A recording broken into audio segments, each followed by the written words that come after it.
Operator बा, मिलल पिया वाया ऑपरेटर बा। का हम बताई सुना रे सखिया मिलल पिया वाया ऑपरेटर बा।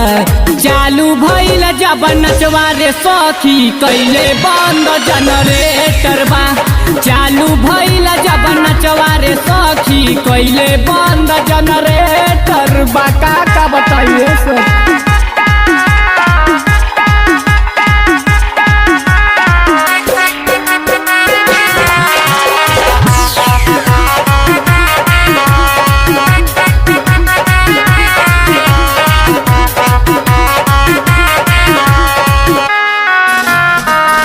घूमी घूमी लगवाला सही ते जवाब पे लाई।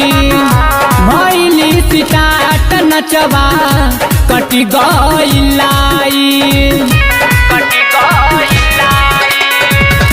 घूमी घूमी लगवाला सही ते जवाब पे लाई। भैली सिटाट नचवा कटी गई। का हम बताई सुना रे सखी मार भइल बड़ी भीषण बा। चालू भइल जब नचवा रे सखी कैले बंद जनरेटर बा। चालू भइल जब नचवा रे सखी कैले बंद जनरेटर बा।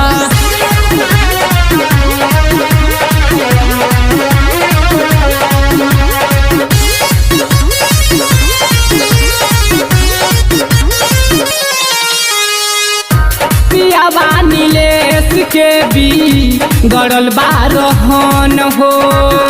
धैले बा कन्हैया सूर्य बलिया के संग हो। पियावा नीलेश के भी गड़ल बारहन हो। धैले बा कन्हैया सूर्य बलिया के संग हो। बोले लाया बोलिया सखी लागेला बड़ी करबा। चालू भइल जब नचवा रे सखी कैले बंद जनरेटर बा।